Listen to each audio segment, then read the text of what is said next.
বিশ্বাসঘাত পর্ব ৭। পরের দিন সকাল থেকে উঠতে বেশ দেরি হয়ে গেল অনার। মাথাটা বেশ ধরে আছে ওর। কোনো রকমে তাড়াতাড়ি স্নান সেরে রেডি হয়ে নিচে নেমে আসে অনা। বাড়ির বউ ঘুম থেকে উঠতে দেরি করায় ইতিমধ্যেই মীরা দেবী বাড়ি মাথায় করে দিয়েছেন।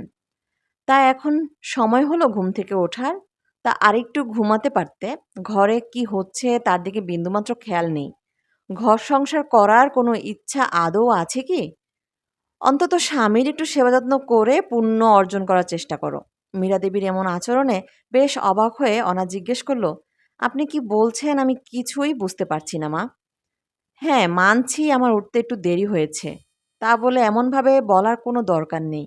আর গতকাল যখন আপনার ছেলে আমায় ঘরে বন্ধ করে দিল তখন তো আপনি কিছু বললেন না।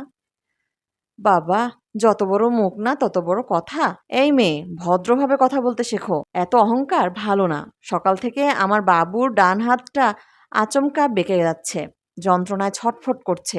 ডাক্তার সাহেব এসে দেখে গেলেন সবে। আমি বাবুর নামে পুজো দিতে যাচ্ছি, সাথে দিদিও যাবেন।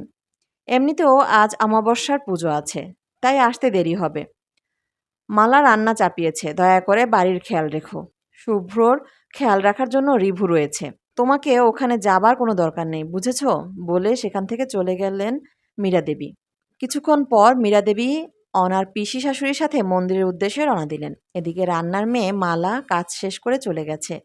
বাড়িতে এখন অনা, শুভ্র আর রিবু। অনা নিজের ঘরে বসে জানালার দিকে তাকিয়ে কি যেন একটা ভাবছিল। তখনই ঠক ঠক করে দরজায় টোকা মারল রিভু। আসতে পারি? আপনি? আসুন, ভেতরে আসুন। জানি আমায় দেখে বেশ অবাক হচ্ছেন। অবাক হওয়াটা কি অস্বাভাবিক?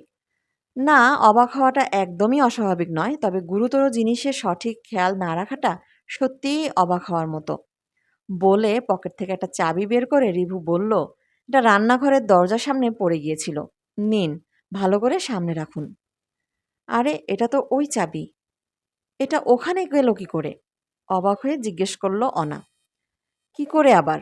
এই বাড়িতে একটু অন্যমনস্ক হলেই পৃথিবী থেকে বিদায় নিতে হয়। এটা তো শুধুমাত্র একটা চাবি, বলল রিভু। ঠোঁটে এক হালকা হাসির রেখা ফুটে উঠেছে। অনা তাড়াতাড়ি চাবিটা রিভুর হাত থেকে নিয়ে নিল। অনার এরকম আচরণ দেখে বিশ্রীভাবে হেসে উঠল রিভু। আপনি এরকম হাসছেন কেন? আমি কি এখানে আপনার সাথে কোনো ঠাট্টা তামাশা করছি?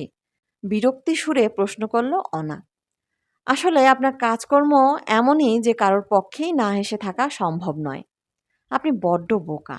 ভুলভাল লোককে সন্দেহ করে বসেন। মানে? আমি আবার কাকে সন্দেহ করলাম? আমাকে, বিশেষ করে। বিশেষ করে কি? থেমে গেলেন কেন বলুন? চুপ, চুপ করুন এখন। এখন আসছি। চাবিটা সামলে রাখবেন, বলে চলে গেল রিভু। আচ্ছা লোক তো, অর্ধেক কথা বলতে না বলতেই চলে গেল। আচ্ছা, কেউ কি এসেছিল বাইরে? একবার বাইরে গিয়ে দেখি তো, বলে ঘরের বাইরে গিয়ে দেখে মীনাক্ষী সিঁড়ির ধারে দাঁড়িয়ে আছে। ওর সামনে রিভু। দুজনে আস্তে আস্তে কথা বলার অনামিকা চাইলেও কিছু শুনতে পাচ্ছে না। অবশেষে ঘরে চলে গেল অনা। কিছুক্ষণ পর আবার দরজায় কড়া নাড়ার শব্দ। রিভু নয়, এখন শুভ্র এসেছে, ডান হাতে প্লাস্টার করা। আসতে পারি? আপনারই তো ঘর, আমার অনুমতি নেবার কোনো দরকার নেই। আমি জানিও না তুমি আমার উপর রাগ করেছো, আর এটাই স্বাভাবিক। আমার ওইরকম আচরণ করা একদমই উচিত হয়নি। আর দেখো, তারই ফলস্বরূপ আমার এই ডান হাতটাও। আই এম সরি অনা, প্লিজ আমায় ক্ষমা করে দাও।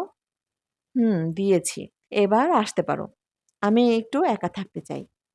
আমি জানিও না তুমি মন থেকে আমায় ক্ষমা করনি। কিন্তু সত্যি বলতে কি, কখনো কখনো মানুষ যেটা মুখে বলে সেটা তার মুখের কথা হয় না। বাস্তবে যেটা ঘটে সেটা হয় না।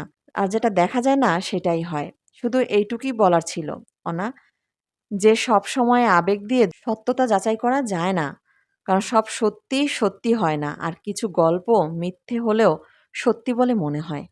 যাই হোক না কেন, যদি কোনোদিন এরকম পরিস্থিতি আসে যা তোমার আবেগকে অনিয়ন্ত্রিত করে, তখন একবার সত্যিকে কাঠগড়ায় দাঁড় করিয়ে তার সত্যতা যাচাই করে নিও। জেনে রেখো, অর্ধেক সত্যি হাজার মিথ্যের সমান। চলি, বলে ঘর থেকে বেরিয়ে গেল শুভ্র। শুভ্রর কথা শুনে ওনার মাথা যেন কাজ করা বন্ধ করে দিল।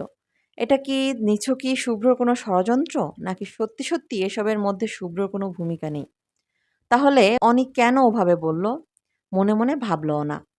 শুভ্রর বলা কথাগুলো অনামিকার মাথায় তালগোল পাকিয়ে দিল।